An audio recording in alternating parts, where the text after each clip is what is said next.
माँ जगत जननी दुर्गा भवानी माता पार्वती का कभी आप दर्शन करना, पार्वती जी का कभी दर्शन करना। सिर पे पल्लू माता के कम मिला, यहां पल्लू लगा रहा और माता के केश खुले रहे, जगत जननी जगदम्बा के।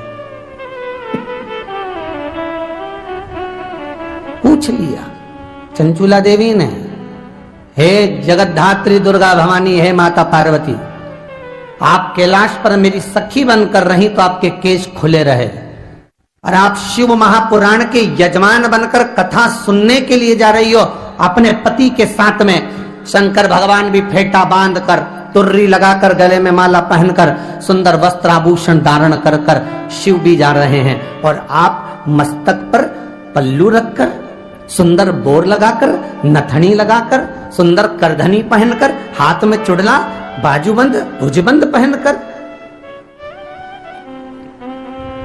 इतने आभूषण, इतने रत्न पहनकर, मस्तक को ढककर, सिर पर पल्लू लेकर आप कहां जा रही हो? अगर कथा सुनने के लिए जा रही हो और शिव महापुराण सुनने के लिए जा रही हो और शिव महापुराण के यजमान बनने जा रही हो, तो आप ही की तो कथा है और आप ही को सुनना है और आप ही यजमान है, तो आपको सिर पर पल्लू रखने की जरूरत क्या है? चंचूला देवी कर रही है माता पार्वती से। सुनिए जरा प्रसंग कितना सुंदर है। कथा सुनने के लिए क्या जरूरत पड़ गई आपको? पल्लू लेने की आपको क्या जरूरत पड़ गई? वस्त्र सिर पर रखने की, मस्तक धारण करने की सुनने क्या जरूरत पड़ गई? द्वार पर जाता, मैं तुमरुका जी के पास कथा सुनने के लिए जा रही हूं, तो क्या हुआ? तुमरुका जी के पास अगर कथा सुनने जा रहे हो, तो कथा तो आप ही की बचेगा ना, तो फिर जरूरत क्या सिर पे पल्लू रखने की? नहीं।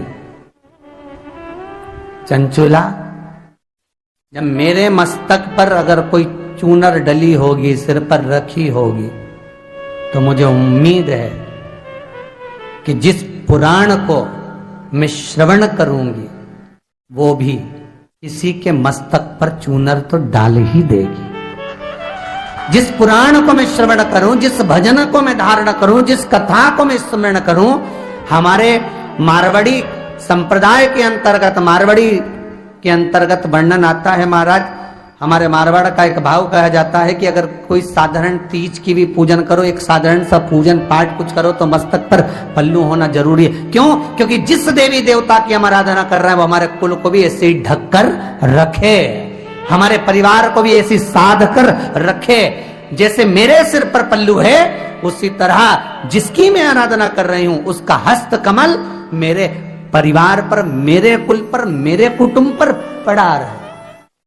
चलो जाने तो अग्नि पुराण का एक चरित्र सुनते हैं, बड़ा सुंदर है महाराज।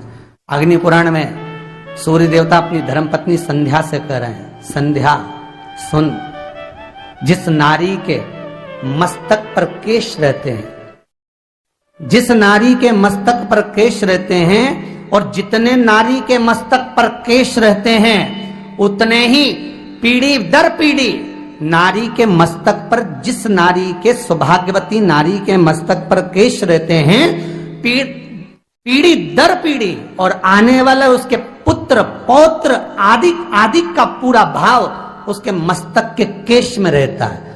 जब नारी किसी पूजन में सिर ढककर बैठती है, तो नारी जिस देवता का पूजन करती है, उस देवता का आशीर्वाद उसकी उतनी पीढ़ियों पर, उतने पोते पर, उतने परिवार पर, जितने केश हैं उतनी पीढ़ी और उतने पोते और उतने परिवार पर उस देवता का हस्तकमल रखा रहता है, जितनी देर तक नारी के मस्तक पर पल्लू रहता है। उसका व्याख्यान अग्नि पुराण ने करा।